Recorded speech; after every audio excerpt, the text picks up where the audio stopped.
Hey, everybody. So, I've been a therapist for years and I primarily have focused on working with men.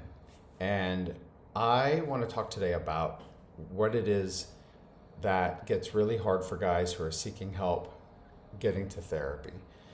Um, and I want to just start with a scenario that I often see with a lot of the guys I work with. You know, see if this sounds familiar. You have stressors at work, maybe you have stressors in your relationship, um, something's not feeling right, and so you push through, you just handle it, or you just kind of, you know, bow down and get through it. And that often works. And sometimes things pass, sometimes things get better, but often what I see are guys reporting, yeah, I got through it, but I still don't feel great, or something is still not resolved, or I push through it, but why don't I feel good? And I want to talk today about, what it's like to get help, to seek help through therapy, and some of the barriers that I see getting in the way for guys. Now, these are very broad generalizations from the work I've done with men through the years. And in no way are they a comment on masculinity saying that, men are getting it wrong or something. In fact, I think really what happens is men get a set of tools that help a lot of the time, but they don't help all of the time. And that's really what I want to talk about today. So, um, let me think. Why does this matter, first of all? Well, the fact is, men experience things like anxiety and depression and stressors in relationship, things like grief, challenges with, all kinds of life issues in the same way women do, anybody else does. However, men do have higher rates of suicide. Men do have higher rates of not getting treated for any of this stuff. Often what I see is men struggle just as much as women. However, there's a longer lag time between struggle and getting help. And that's kind of what I want to pinpoint today. There are several barriers that I want to name that I think are important to consider that are different for guys. One is, I think many guys are taught either by their parents or siblings or teachers, coaches, or just the prevailing culture to just handle things, to solve problems, to take care of things, fix things, get through it. And this is great. This is a great thing to know how to do. It's how we get through a lot of life. The challenge is it isn't always working. And so often I get guys who have been trying to fix it on their own, been trying to solve things, just trying to power through, but they're still not feeling great about it. That's a big barrier. A second barrier, and again, generalization, but what I see as a trend is guys aren't often raised hearing words around how to describe their internal experience. We don't get a lot of education in describing our emotions, for example, how to describe what we're feeling inside. And the challenge of that is often we'll get a pretty simple description like I'm stressed or I'm just tired, not feeling it.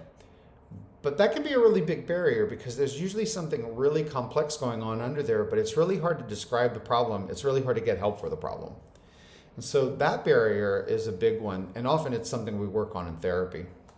Another big barrier I see is for a lot of guys is they often do know that there's something going on, there's something challenging, but putting a spotlight on it could be really overwhelming. What would happen if they actually start to explore it? It could be way too much.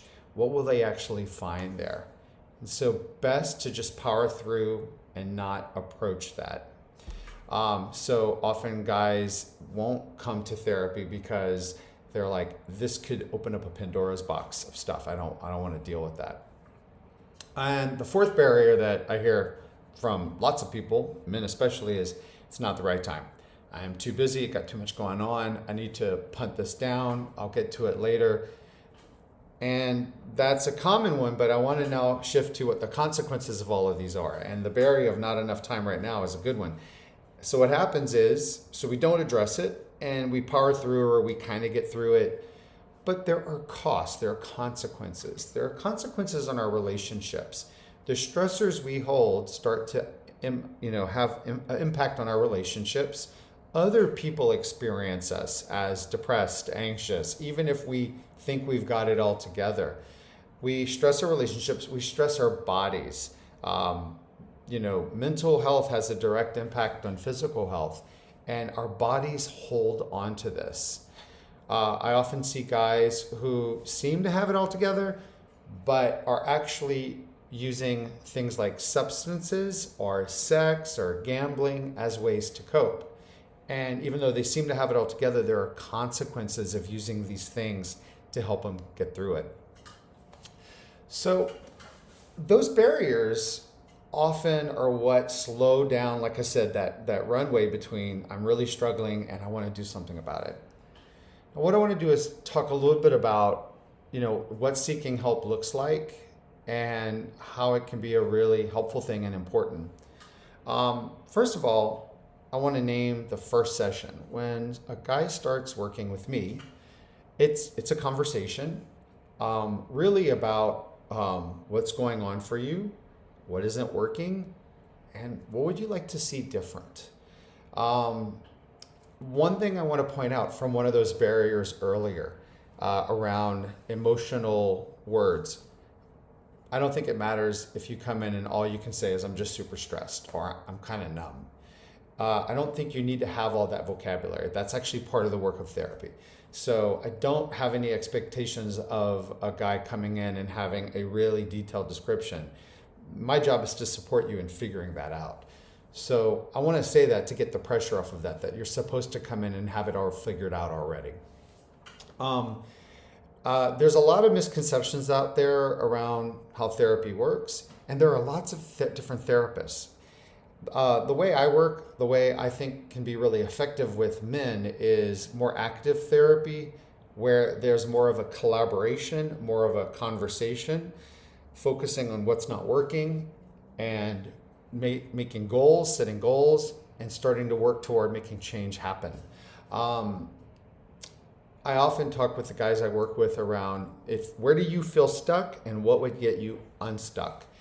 And while certainly sometimes guys need to come in and just vent for an hour, I see therapy as a place where we're actually working hard and doing things to make change happen. So I wanted to let you know that because I think there's often a misconception, especially in media, that in therapy you're going to sit on a couch. I'm pointing to my couch right now. Sit on a couch and just free associate for 50 minutes. And while that may be helpful for some people, I think there are other ways to do this work. What I want to leave you with is this idea of strength. I want to go back to something I said at the beginning. One of the barriers is that a lot of guys learn that they need to be strong, they need to handle it themselves, they need to just power through and do it. Again, I think that's a great skill. I think it works a lot of the time. But in a way, realizing that therapy could be helpful is a different kind of strength. It's realizing that what was working or what we thought might help is not helping, and we actually need to do something different. And therapy works best when it is something where you show up from a place of strength. The strength I'm thinking about is the ability to come in and be honest, to be consistent, because you need to show up and do the work. And a big one is courage. Often in therapy, if therapy is really working well, you're going to be challenged to do something different, to experiment with trying something new, showing up in new ways. That takes a lot of courage. And I want to name those because I think that seeking out help, via therapy or a support group or even a peer group is around those things. It's like showing up with strength, but in a new way. Consistency, honesty, and a lot of courage.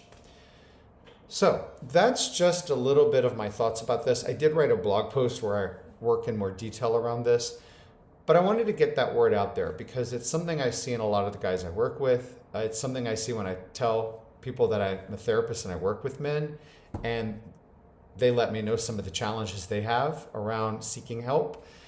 If you have any questions, please let me know. And I hope this is helpful. I also have links to other blog posts that you might want to read to learn more about how therapy works or how to seek help.